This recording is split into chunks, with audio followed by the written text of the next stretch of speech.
আমার ভাইরা, আমার বন্ধুরা, এই জন্য সন্তানকে যদি কোরআনের শিক্ষায় শিক্ষিত করতে পারো, আর তোমার সন্তান যদি জাগতিক শিক্ষা গ্রহণ করার পূর্বে যদি তোমার ওই সন্তানের দিলের ভিতরে কোরআনের শিক্ষা না থাকে গো, তোমার ওই সন্তান তসলিমা নাসরিনার রাশেদ খান মিলনের মতো নাস্তিক তৈরি হবে। কথা বলেন ঠিক কিনা? ও মুসলমান, আর যদি তোমার সন্তানের ভিতরে কোরআনের শিক্ষার জ্ঞান থাকে, উসমান হাদির মতো দেশপ্রেমিক তৈরি হবে। কথা বলেন ঠিক কিনা?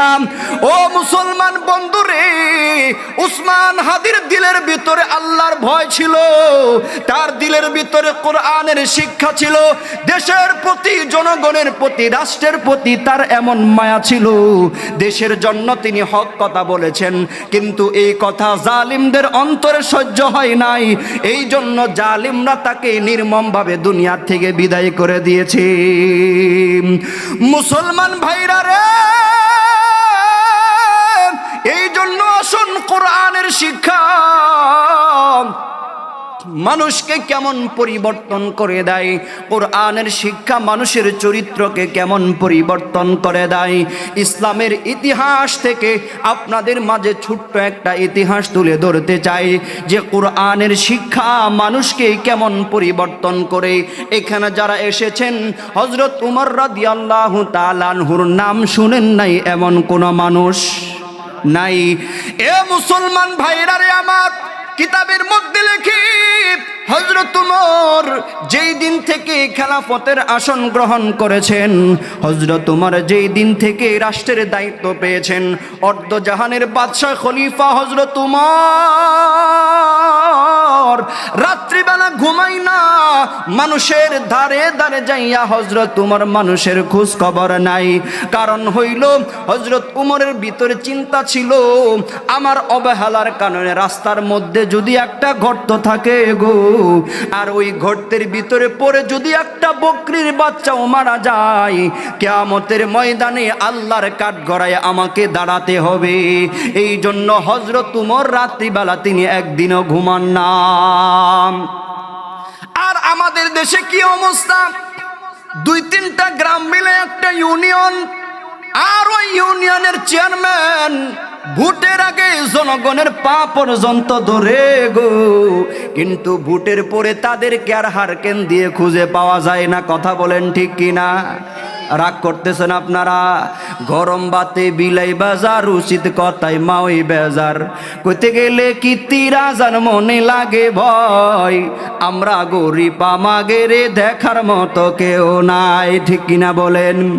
ভোটের আগে সান্দু চাচা কইলো আমাগেরে, এমপি যদি হতে পারি দিব গোলা ভরে, এমপি হয়ে চাচার লাগল এখন দেখি কাড়া পাই, আমরা গরিব আমাগেরে দেখার মতো কেউ নাই। আওয়াজ দিয়ে বলেন ঠিক কিনা?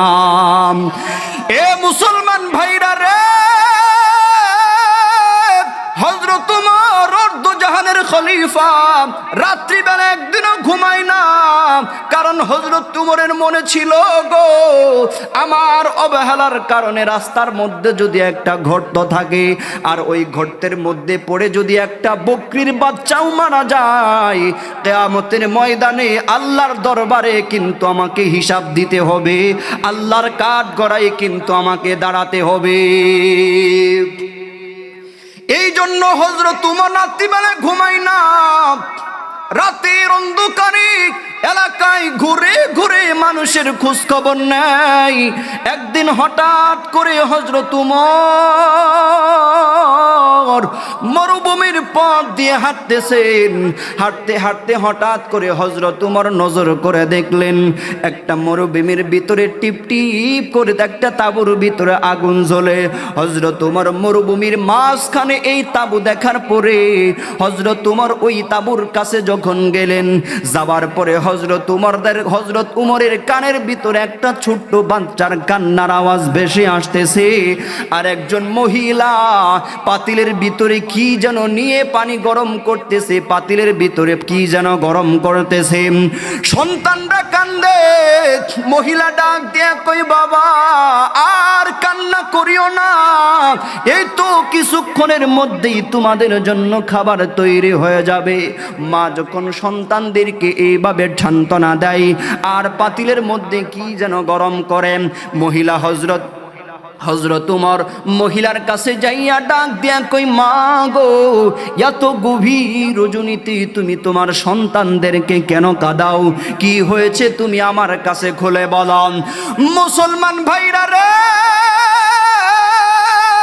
মহিলা ডাক দিয়ে কই বিন্দেশে যুবক তুমি কে? তোমাকে আমরা চিনি না, তোমাকে আমি চিনি না, তোমার সাথে আমার দুঃখের কাহিনী বলে কোনো লাভ নাই, তুমি এখান থেকে চলে যাও, তুমি আমার কাটা গায়ে লবণ ছিটাইতে আইসো না। মহিলার এই কথা শোনার পরে হযরত উমর জমিনের মধ্যে বসে পড়লেন আর ডাক দিয়ে কই মাগো, যতক্ষণ পর্যন্ত তুমি তোমার কষ্টের কথা না বলবে গো মা, আমি যুবক এই জমিনের মধ্যে বসে পড়লাম, ততক্ষণ পর্যন্ত আমি এখান থেকে উঠে যাব না। এ মুসলমান বাইরারি, মহিলা ডেকে বলেন যুবক তোমাকে আমি চিনি না, তুমি আমাদের কাটা গায়ে লবণ ছিটাইটাই শোনা। অনেক জোরাজুরি করার পরে মহিলা ডেকে বলেন যুবক তাহলে শুনো আমাদের আসল ঘটনা। আজ থেকে কয়েক বছর আগে বর্তমান জামানার শাসক জালেম উমর আমার স্বামীকে যুদ্ধে যাওয়ার জন্য আমন্ত্রণ করছে। মহিলা তো আর হযরত উমরকে কোনোদিন দেখে নাই, শুধুমাত্র তার নাম শুনেছে। এইবার হযরত উমরের সামনেই দাঁড়িয়ে মহিলা বলতেছেন যে বর্তমান জামানার শাসক জালেম উমর আমার স্বামীকে যুদ্ধে যাওয়ার জন্য আমন্ত্রণ করছে। স্বামী আমার যুদ্ধের ময়দানে যাইয়া আল্লাহর জমিনে আল্লাহর দ্বীন প্রতিষ্ঠিত করার জন্য গো, স্বামী আমার যুদ্ধ করতে করতে শহীদ হয়ে গেছে।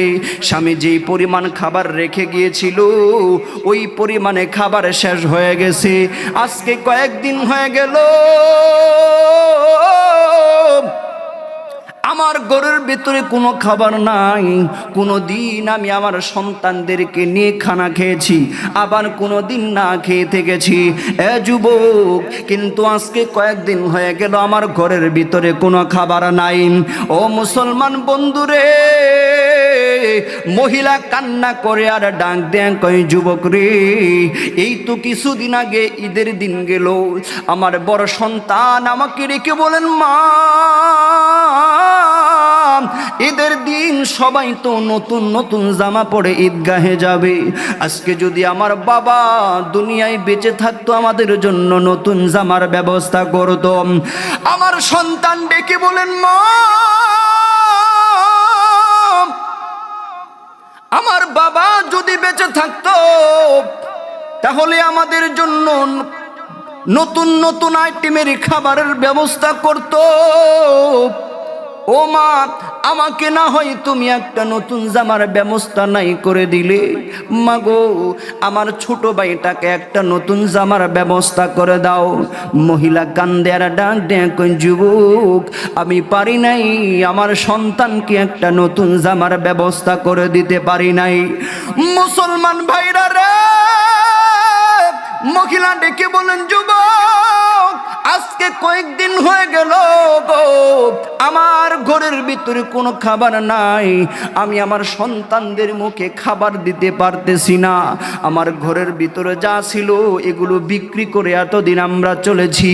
এ যুবক, আমার পেটের ভিতরে কোনো খাবার নাই, না খেয়ে থাকতে থাকতে আমার বুকের দুধ শুকায় গেছে।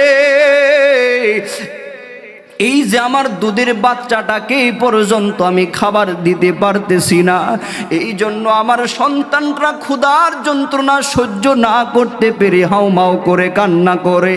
আমি পাতিলের ভিতরে পাথর নিয়ে গরম করি আর আমি আমার সন্তানদেরকে সান্ত্বনা দিই, বাবা আর কান্না করিস না, কিছুক্ষণের মধ্যেই তোদের জন্য খাবার তৈরি হয়ে যাবে। মহিলা ডেকে বলেন যুবক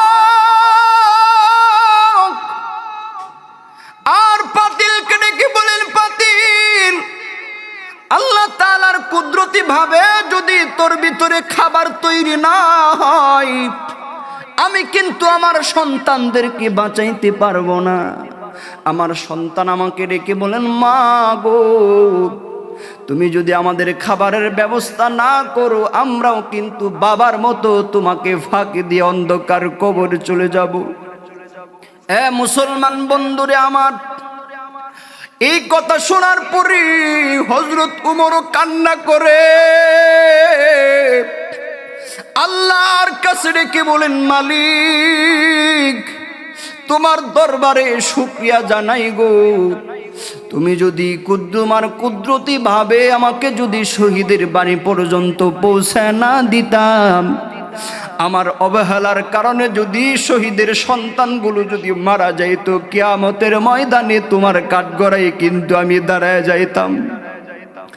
হযরত ওমর আকাশের দিকে তাকাই আল্লাহর কাছে শুকরিয়া আদায় করি আর ডাক দেয়া কই, মা,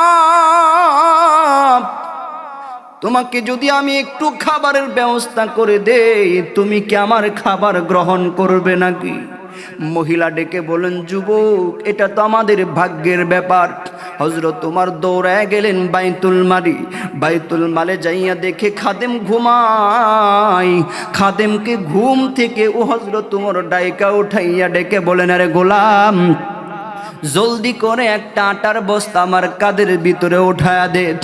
গোলাম ডেকে বলেন, আমিরুল মুমিনিন, আপনি হলেন বর্তমান দেশের শাসক, বর্তমান জামানার শাসক, একজন রাষ্ট্রের প্রধান হয়ে আটার বস্তা আপনি কাঁধে নিবেন, এটা তো আমি মেনে নিতে পারি না। হযরত ওমর ডেকে বলেন, গোলাম রে, অপরাধ করছি আমি, শাস্তি তো আমাকেই ভোগ করতে হবে। গোলাম, দেরি করিস না, জলদি করে আটার বস্তা আমার কাঁধের ভিতরে উঠায়া দেন। মুসলমান বন্ধুরি, গোলাম ডেকে বলেন, না না, পারবো না। হযরত ওমর বলেন, দে, চাপা দে। এক পর্যায়ে অনেক জোরাজোরি করার পরে হযরত ওমর ডাক দেন, কই, গোলাম রে, আজকে তুই আমার কাঁধে আমার আটার বস্তা চাপায় দিতে চাও না, আমার কাঁধে তুমি দিতে চাও না? এরে গোলাম, কথা দে, কিয়ামতের ময়দানে আল্লাহ পাক রব্বুল আলামিন আমার গুনার পাল্লা যখন, আমার গুনার ভারী, আমার গুনার পাল্লা যখন আমার ঘাড়ে চাপায় দিবে, আমার গুনার বোঝা যখন আমার ঘাড়ে চাপা দিবে রে, গোলাম, কথা দে, কিয়ামতের ময়দানে আমার গুনার বোঝা কি তুই মাথায় নিবিনি? হযরত ওমর এই কথা শোনার পরে গোলাম স্তব্ধ হয়ে গেলেন। হযরত ওমর ডেকে বলেন, গোলাম, আর দেরি করিস না, জলদি করে আটার বস্তা আমার কাঁধে দে। এইবার গোলাম হযরত ওমর আটার বস্তা লইয়া মরুভূমির পথ চলতে শুরু করলো। পিছন দিক দিয়ে তাকাইলে দেখা যায় এর মতো অসহায় মানুষ আর মদিনার জমিনে কেউ নাই। হযরত ওমর আটার বস্তা কাঁধে লইয়া চলে গেলেন ওই শহীদের বাড়িতে।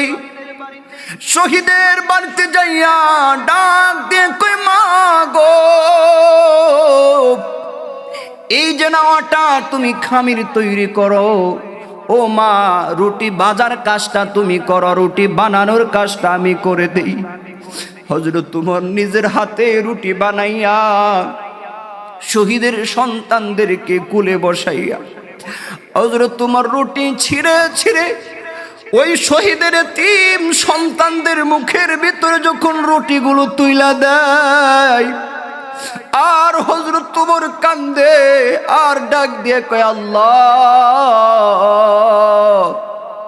তুমি যদি তোমার কুদরতি ভাবে যদি আমাকে এই পর্যন্ত না পৌঁছায় দিতা, কিয়ামতের ময়দানে তো আমি তো ধরা খায়া যাইতাম।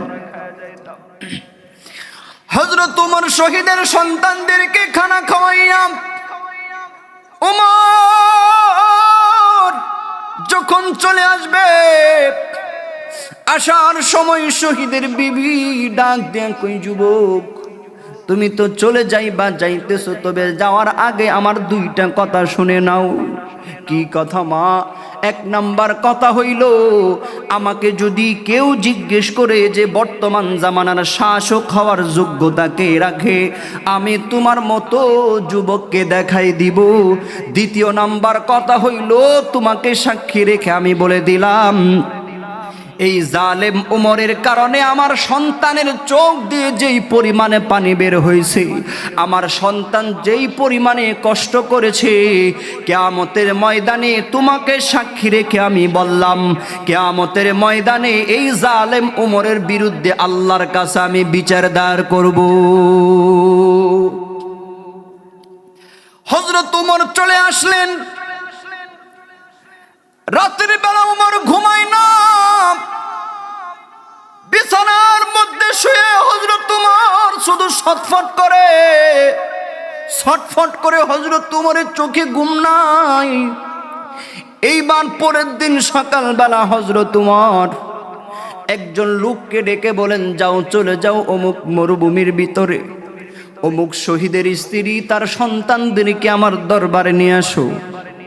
গোলামকে ডেকে বললেন, আরে গোলাম, যা, খেজুর বাগানে চলে যা, খেজুরের শক্ত দেখে, মোটা মোটা শক্ত দেখে কয়েকটা খেজুরের ডাল কেটে নিয়ে আসো। বিবিকে ডেকে বললেন, রে বিবি,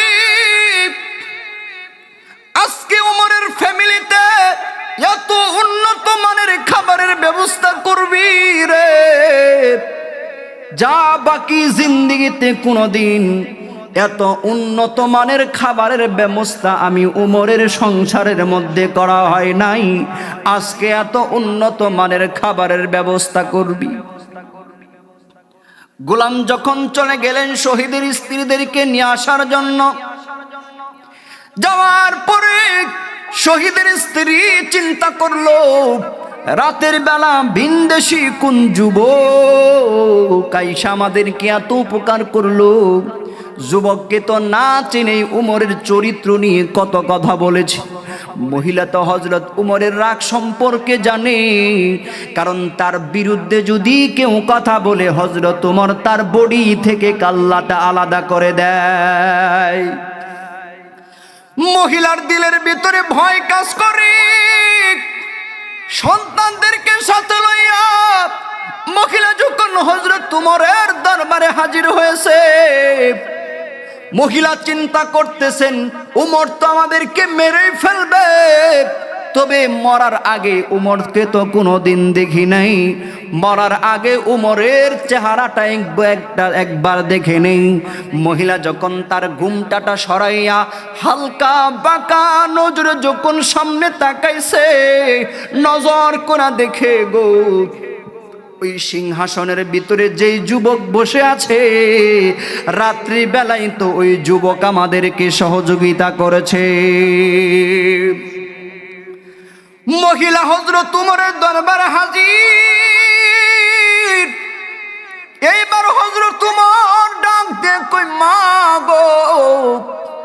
হযরত উমর নিজের শরীর থেকে জামা খুলে ফেললেন, জামা খুলে কান্না করি মহিলার সামনে যায়া খেজুরের শক্ত শক্ত ডালগুলো হাতে নিয়া মহিলাকে ডেকে বলেন, মা,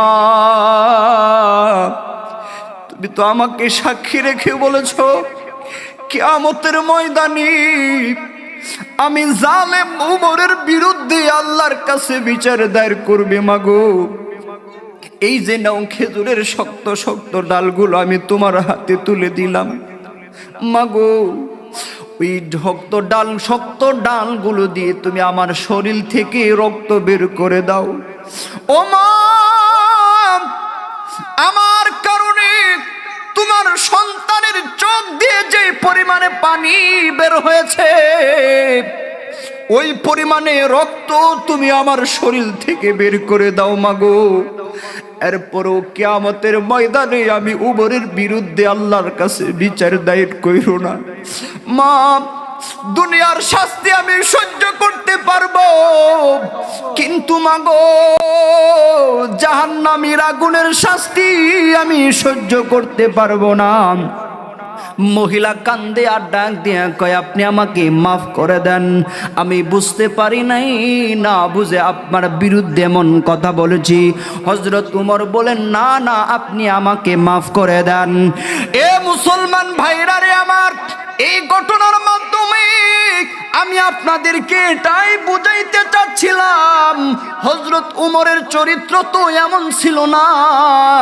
যেই সময় মক্কার কাফেররা, বড় বড় লিডাররা একসাথে বসে আলোচনা করতেছিলেন যে মুহাম্মদের কল্যাণকে এনে দিতে পারবে, মক্কার সমস্ত যুবকরা মাথা নিচের দিকে করে ফেলছে, কারণ মুহাম্মদ এত উন্নত চরিত্রের মানুষ, ওর মতো মানুষ মক্কার জমিনে আর কেউ নাই। কারণ যেই মুহাম্মদ জীবনে কোনোদিন মানুষের ক্ষতি করে নাই, জীবনে কোনোদিন একটা মিথ্যা কথা পর্যন্ত বলে নাই, যাকে মক্কার কাফেররা আল আমিন উপাধি দিয়েছেন। মক্কার যুবকরা মাথা নিচের দিকে করে ফেলেছে, কারণ এমন নিষ্পাপ নিরপরাধ একজন মানুষকে যদি আমরা হত্যা করি গো, আবাদত কাবার মালিক আল্লাহ তাআলা আমাদেরকে ক্ষমা করবেন না। মক্কার কাফেররা মাথা নিচের দিকে করে ফেলেছে, কিন্তু ওই সময় হযরত উমর সিংহের মতো দাঁড়াইয়া বলে, আমি পারবো মুহাম্মদের কাল্লা এনে দিতে। এ মুসলমান, এমন নিষ্পাপ নিরপরাধ একজন মানুষকে যে লোকটা হত্যা করার দুঃসাহস করে, ওর মতো নিকৃষ্ট মানুষ আর পৃথিবীর জমিনে কেউ হতে পারে না। কিন্তু নাই, হযরত উমর আর আগের মতো নাই। হযরত উমরের চরিত্র পরিবর্তন হয়ে গেছে। যেই দিন থেকে পয়গম্বর আরবি সাল্লাল্লাহু আলাইহি ওয়াসাল্লাম, যেই দিন হযরত উমরের গলার ভিতরে কোরআনের মালা পরিয়ে দিয়েছেন, ওই দিন থেকে হযরত উমরের চরিত্র পরিবর্তন হয়ে গেছে। চিৎকার দিয়ে বলেন আল্লাহু আকবার। আর জোরে আওয়াজ দেয়া বলেন আল্লাহু আকবার। আল কোরআনের সৈনিক আমার, নেই তো কোনো ভয়, এক আল্লাহর গোলাম আমি, এই তো পরিচয়, এই তো পরিচয়। আল কোরআনের সৈনিক আমার, নেই তো কোনো ভয়, এক আল্লাহর গোলাম আমি, এই তো পরিচয়, এই তো পরিচয়। আসবে বিজয়, রক্ত আর জীবনের বিনিময়, ঠিক কিনা বলেন? আসবে বিজয়, রক্ত আর জীবনের বিনিময়, এক আল্লাহর গোলাম আমি, এই তো পরিচয়, এই তো পরিচয়। চিৎকার দিয়ে বলেন না আল্লাহু আকবার। আর জোরে আওয়াজ দিয়ে বলেন আল্লাহু আকবার। এ মুসলমান ভাইরা রে, হযরত উমরের চরিত্রে এমন পরিবর্তন কেন আসছে? একমাত্র কোরআনের কারণে। ও পর্দার ভিতরে আম্মা জানেরা গো, যুবক ভাইরা ভালো করে শুনে রাখবা। ও মুসলমান বন্ধুরে, কেউ যদি তার চরিত্রকে পরিবর্তন করতে চায়, গুণগত মানুষ হিসেবে গড়ে তুলতে চায়, কোরআনের শিক্ষা ছাড়া বিকল্প কোনো রাস্তা নাই। এটাই কোরআনের শিক্ষা। কোরআন এমন একটা জিনিস, যেই জিনিসটা মানুষকে জিরো থেকে হিরো বানিয়ে দেয়, জিরো থেকে হিরো বানিয়ে দেয়। হযরত উমর রাদিয়াল্লাহু তাআলা আনহু একদিন তার সাথীদেরকে নিয়ে পথ চলতে শুরু করলেন। হঠাৎ করে হযরত উমর একটা উঁচু জায়গার ভিতরে দাঁড়িয়ে কান্না শুরু করে দিলেন। সাথীরা জিজ্ঞেস করতেছেন যে, হে আমিরুল মুমিনিন, আপনি এমন ভাবে কান্না করতেছেন কেন? হযরত ওমর তখন চোখের পানি ফেলে কান্না করে আর বলেন, সাথীরা, আমি ওমর ইসলাম গ্রহণ করার পূর্বে আমি আমার ফুপির বাড়িতে বকরি চড়াইতাম। তো সকালবেলা কয়টা বকরি নিয়ে আমি মাঠে যাচ্ছি, আর বিকেল বেলা কয়টা বকরি নিয়ে আমি বাড়ি ফিরছি, এর হিসাব আমি ওমর দিতে পারতাম না। এই জায়গার ভিতরে দাঁড়িয়ে আমার বাবা খাত্তাব আমাকে বলেছিলেন, ওমর তুমি জীবনে কি করবে? সকালবেলা কয়টা বকরি নিয়ে তুমি মাঠে বের হচ্ছ, আর বিকালবেলা কয়টা বকরি নিয়ে তুমি বাড়ি ফিরছো, এর হিসাব তুমি উমর দিতে পারো না, তুমি জীবনে কি করবে? হযরত উমর কান্না করে আর বলেন যে আজকে কুরআনের কাছে আত্মসমর্পণ করার কারণে, কুরআনের শিক্ষায় শিক্ষিত হওয়ার কারণে আমার আল্লাহ আমাকে এত দামি বানিয়ে দিয়েছেন যে অর্ধ পৃথিবীর শাসক হিসাবে আমাকে কবুল করে নিয়েছেন। সুবহানাল্লাহ বলবেন না? অর্ধ পৃথিবীর বাদশা আল্লাহ তাআলা আমাকে বানিয়ে দিয়েছেন। এজন্য সম্মানিত হাজরিন, আপনি যদি আপনার সন্তানকে আদর্শবান দিনদার বানাতে চান, এখন বলতে পারেন যে হুজুর তাহলে সবাইকে যদি কোরআন শিখায় হাফেজ আলেম বানাই, তাহলে ডাক্তার ইঞ্জিনিয়ার এগুলো কে হবে? আমি বলতেছি না যে আপনার সন্তানকে আলেম বানান, আপনার সন্তানকে হাফেজ বানান, এটা আপনার ব্যক্তিগত ব্যাপার। আপনি চাইলেও বানাইতেও পারেন, নাও পারেন, কিন্তু আপনার সন্তানকে জাগতিক শিক্ষা গ্রহণ করার পূর্বে তার দিলের ভিতরে কোরআনের শিক্ষা ঢুকায় দিবেন, কোরআনের শিক্ষা ঢুকিয়ে দিবেন। কারণ আপনার সন্তানের ভিতরে যদি কোরআনের শিক্ষা থাকে, এই সন্তান কোনোদিন নাস্তিক হওয়ার সম্ভাবনা নাই, নাস্তিক হওয়ার সম্ভাবনা নাই। আজকে অনেক অভিভাবক আমাদের কাছে নালিশ করেন যে হুজুর আমার সন্তান আমাকে কথা শুনে না, আমার কথা শুনে না, আমি যা বলি তার উল্টোটা করে। কিভাবে শুনবে? কারণ আপনি তো আপনার সন্তানকে ওই শিক্ষা দেন নাই, আপনি তো আপনার ওই সন্তানকে এই শিক্ষা দেন নাই। আপনি মারা যাওয়ার পরে আপনার লাশের সামনে দাঁড়িয়ে, জানাজার সামনে দাঁড়িয়ে কি দোয়া পড়ে আপনার সন্তান আপনার জানাজা নামাজ পড়বে, এই দোয়া আপনার সন্তান জানে না। বাবাকে কোন দোয়া পড়ে কবরে রাখতে হয়, এই দোয়া আপনার সন্তান জানে না। বাবার কবরের সামনে দাঁড়িয়ে মা বাবার জন্য কি বলে আল্লাহর কাছে ক্ষমা চাইতে হয়, এই দোয়া পর্যন্ত আপনার সন্তান জানে না। ও মুসলমান, আপনি তো এমন সন্তান জন্ম দিয়েছেন যেই সন্তান বাবার লাশের সামনে দাঁড়িয়ে বাবার জন্য কি দোয়া পড়বে, বাবাকে কোন দোয়া পড়ে কবরে রাখবে, এই দোয়া পর্যন্ত আপনার সন্তান জানে না। এমন সন্তান দুনিয়াতে রেখে যাওয়ার থেকে কুল বালিশ রেখে যাওয়া ভালো, কুল বালিশ রেখে যাওয়া ভালো। এখন বলেন যে হুজুর আমার সন্তান কথা শুনে কেমনে শুনবে? মা বাবার সাথে সন্তানের কিভাবে কথা বলতে হয়, মা বাবার সাথে সন্তানের কিভাবে আচরণ করতে হয়, এই শিক্ষাই তো আপনি আপনার সন্তানকে দেন নাই। আপনি আপনার সন্তানকে শিক্ষাই তো দেন নাই। এজন্য সম্মানিত হাজরিন, আল্লাহ রাসূল সাল্লাল্লাহু আলাইহি ওয়াসাল্লাম বলেন যে মানুষ যখন মৃত্যুবরণ করে দুনিয়ার সমস্ত আমল তার বন্ধ হয়ে যায়, সমস্ত আমল বন্ধ হয়ে যায়। ওর মতো অসহায় আর কেউ হতে পারে না। কেমন অসহায়?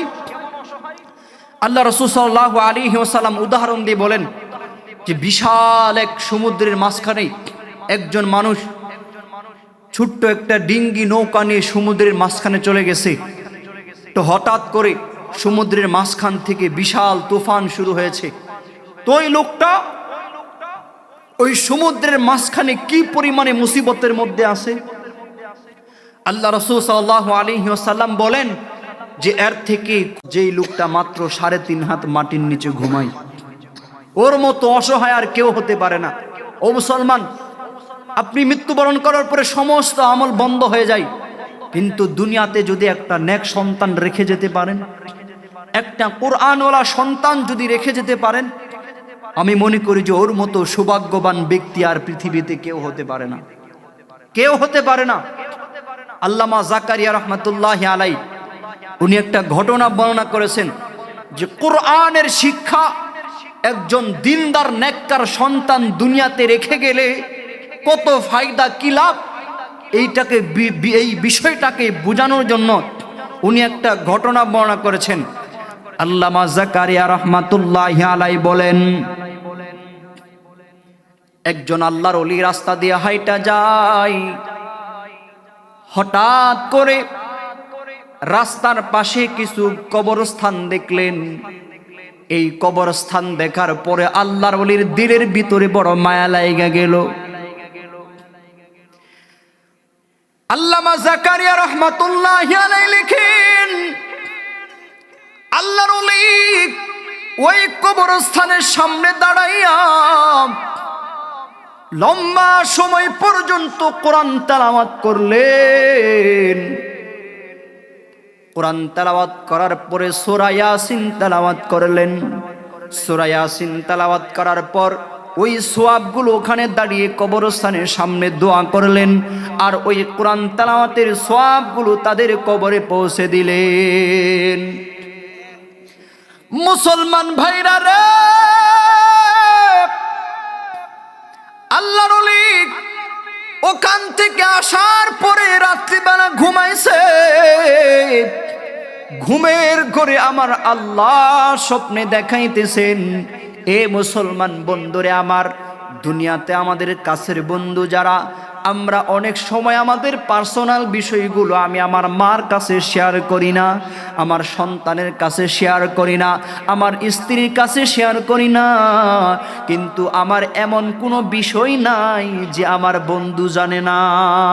আছে না এরকম, যে সব বিষয়ে বন্ধুর কাছে আমরা পার্সোনাল গোপনীয় বিষয়গুলো বন্ধুর কাছে শেয়ার করি? ঠিক তদ্রূপ ভাবে আল্লাহ তাআলার পেয়ারা যারা, আল্লাহ তাআলার বন্ধু যারা, যাদের সাথে আল্লাহ তাআলার গভীর সম্পর্ক, তো এদেরকে আল্লাহ তাআলা অনেক সময় স্বপ্নে যুগে অনেক কিছু দেখায় থাকেন।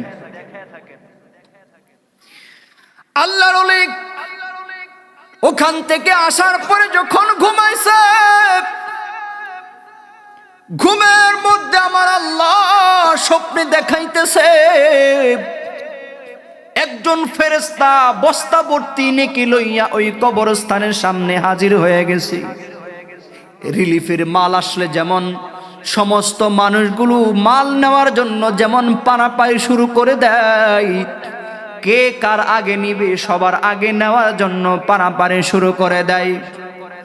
মুসলমান ভাইরা রে, আল্লাহর ওলি বলেন, আমি স্বপ্নে দেখতেছি ফেরেশতা যখন বস্তা ভর্তি নেকি লইয়া কবরস্থানের সামনে হাজির গো, সমস্ত কবরবাসী নেকি নেওয়ার জন্য পারাপারে শুরু করছি, কিন্তু আল্লাহর ওলি বলেন আমি দূর থেকে নজর করে দেখি গো, একজন মহিলা, তার ভিতরে কোনো নেকি নেওয়ার কোনো পেরেশানি নাই, তার ভিতরে কোনো অস্থিরতা নাই, ওই মহিলা তার জায়গার ভিতরে বসে আছে।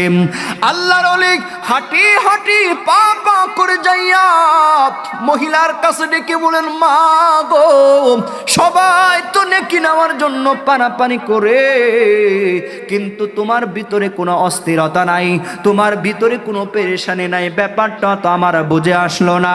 আল্লাহর ওলি মহিলা তখন মুস্কি হেসে দিয়ে ডেকে বলেন, বাবা, তোমার নেকির আমার দরকার নাই, কারণ আমার আল্লাহ দুনিয়াতে আমাকে একটা নেক সন্তান রেখে আসার তৌফিক দান করেছেন। আমার সন্তান দুনিয়াতে কোরআন তেলাওয়াত করে, আমার সন্তান দুনিয়াতে দোকানদারি করে, দোকানে বৈশা বৈশা আল্লাহর কোরআন তেলাওয়াত করে। যখন তার দোকানে কাস্টমার আসে, আল্লাহর কোরআন বন্ধ করে দোকানের মালপত্র বিক্রি করে। আবার যখন কাস্টমার চলে যায়, আবার আল্লাহর কোরআন খুলে আমার সন্তান দোকানে বৈশা বৈশা কোরআন তেলাওয়াত করতে থাকে। মুসলমান ভাইরা রে,